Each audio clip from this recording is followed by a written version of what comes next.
sumama ako ng civil engineering board exam.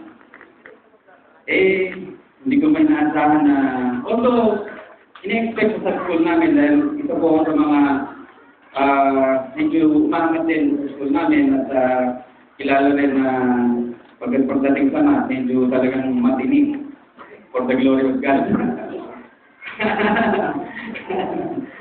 Kasi po, isa po ako sa presidente ng engineering organization. Nagpupunta po kami ng mga remedial classes sa mga medyo nahihirapan sa mathematics, sa mga iba-ibang algebra, sa differential calculus, integral calculus, sa geometry, trigonometry, lahat na po ng math, analysis, geometry. Meron po kami mga remedial classes. At for the glory of God po, talaga po na pinagmamalaki ko ang Panginoon sa buhay ko. Kahit po nung nakatapos po ako, habang nagre-review po ako, talaga po kahit makatabi ko sa booth, makatabi ko sa review center, hindi po sa mabahagi na ng salita ng Diyos. Dahil tinawag po tayo ng Panginoon ay share yung kanyang pag-ibig, yung kagalakan kapayapaan. At ngayon po, nung nasama ko sa nadagdagan po, talagang sabi ko, payaman pala ng payaman ng mga tunay na Kristiyano. Amen? Sino ba yun? Meron dito magkakaroon ng breakthrough sa kanyang pamilya, sa kanyang anak, sa kanyang sinasandalangin. Biglang babaguhin ng Panginoon. A sudden burst. Sabi ko dyan, di ba? Burst through. At sabi ko dito, with the Lord who burst through.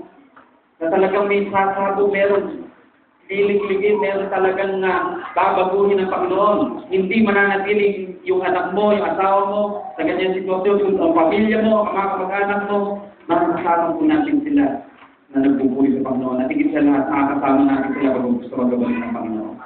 Amen? At siyempre po may bonus yun. Kaya sabi sa Matthew 6:33, if we seek Him for the kingdom of God and His righteousness and all His things. Kasi doon po yung ating mga pansamantalang kailangan, yung pera, bagong bahay, bagong pagkakayan.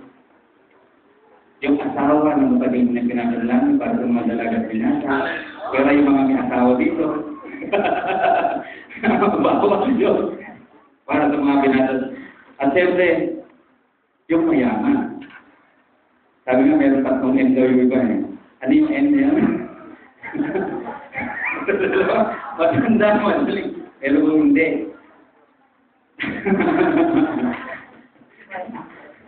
Mayaman, malakas,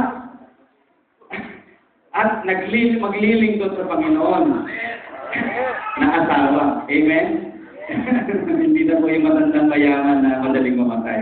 Kundi po mayaman na magandang lalaki pa, malusog pa, malakas, lahat na ngayon, sabihin mo na. Yung po yung gusto ng Diyos sa buhay ng mga atin.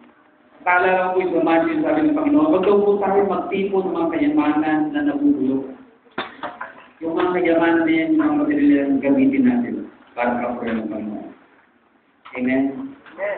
Yung po talento na pinagalaw sa akin ng Panginoon, kung masamantala lang yan, ganito lang yan. Gamitin, namin ko yan para kapunin ng Panginoon, nakapasok po sa boarding exam, at pinagpala ko ng Panginoon, mapasala sa top 10. Talaga pong pinagmalaki ko doon sa buong eskwela namin. Talagang in-interview kami doon sa official school publication. Talagang ang testimony ko, hando, talagang alam ko, marami na pagpala. At kinuha po ako magturo doon. Ako po bago magturo, meron pong sa blackboard, meron agad nakasulat sa exam board. Ina-export ko po yung bago po ako mag-start ng klase. Kaya po nakita ko lang, tuloy-tuloy lang pala na pag-inom mo ng mga Diyos. Hindi po sabi ko nga, overflowing. Bagamat hindi po make sense, gano'n din po kami mga pinagdadaanan. Dahil yan po yung tulungan natin para sa pinagagong legal sa mga. Amen?